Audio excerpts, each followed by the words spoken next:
కొన్నేళ్ల క్రితం చిన్నజీయర్ స్వామి సమ్మక్క సారలమ్మలపై చేసిన వ్యాఖ్యలు వివాదాస్పదమవుతున్నాయి. చిన్నజీయర్ స్వామి మాట్లాడిన పాత వీడియో ఇప్పుడు వైరల్ అయింది. దీని మీద ములుగు ఎమ్మెల్యే సీతక్క, సిపిఐ నారాయణతో పాటు సోషల్ మీడియాలో విమర్శలొచ్చాయి. వనదేవతలపై చిన్నజీయర్ చేసిన కామెంట్స్ తప్పంటూ విమర్శిస్తున్నారు. ఎప్పుడు మాట్లాడినా వనదేవతల మీద అలా మాట్లాడటం ఏంటన్న విమర్శలు వస్తున్నాయి.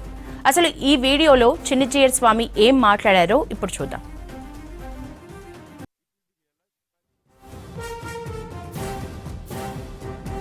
చిన్నజీయర్ స్వామి ఆదివాసుల ఇలవేల్పు సమ్మక్క సారక్కను అవమానించేలా మాట్లాడారని విమర్శించారు ఎమ్మెల్యే సీతక్క. దేవతల మీద దుర్మార్గంగా మాట్లాడారని అన్నారు. దీనిపై సీఎం స్పందించాలన్నారు. పేదలకు 100 గజాల జాగ దొరకటం లేదు గాని జీయర్కు 100 ఎకరాల స్థలం ఎలా వస్తుందని ప్రశ్నించారు. ప్రకృతి దేవతల దర్శనం ఉచితంగా ఉంటుందని, సమతామూర్తి దగ్గర ఈక్వాలిటీ ఉందా అని అన్నారు. అక్కడ దర్శనం చేసుకోవాలంటే 150 రూపాయల టికెట్ పెట్టారని విమర్శించారు.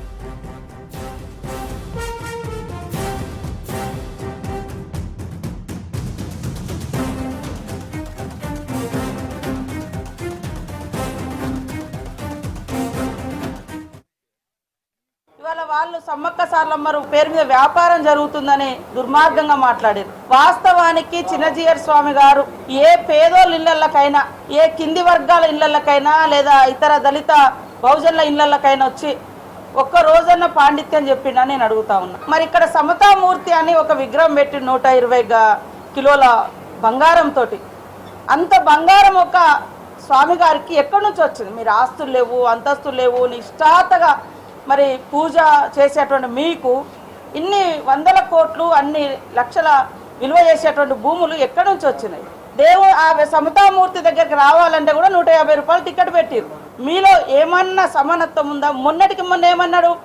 వాళ్ళు గొర్రెలు తింటారు, గొర్రెల మీదలు వస్తాయి, మేకలు తింటారు, మేకల మీదలు వస్తాయి, పందులు తింటారు. ఎస్, మా జీవితాల్లో మా రకరకాల ప్రజల యొక్క జీవన అలవాట్లు అవి. వాళ్ళు పుట్టి పెరిగినటువంటి వాతావరణం, అక్కడ ఉన్నటువంటి పరిసరాలు, వాటి యొక్క బహుజనుల యొక్క జీవన విధానాన్ని కూడా జీర్ణించలేకుండా ఇంత దుర్మార్గంగా మాట్లాడితే ఇక్కడ సీఎం గారు, ఇక్కడ తెలంగాణ రాష్ట్ర సమితి పార్టీ వాళ్ళు ఈ రోజు వరకు కూడా ఒక్క మాట కూడా మాట్లాడకపోవడం దుర్మార్గం.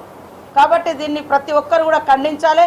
ఇవాళ ఇక్కడ ఉండడానికి గజం భూమి దొరకలేదు పేదోనికి, మీకు మాత్రం రూపాయికి 2 రూపాయలకని 100 ఎకరాలు ఎక్కడ పడితే అక్కడ ప్రభుత్వాలు ఇస్తుంది భూములు. మీరు చేసేటి వ్యాపారాలు, మీ వెనుక వ్యాపారులు, పెట్టుబడిదారులు, కులాధిపతులు, పెట్టుబడిదారులు, పెట్టుబడి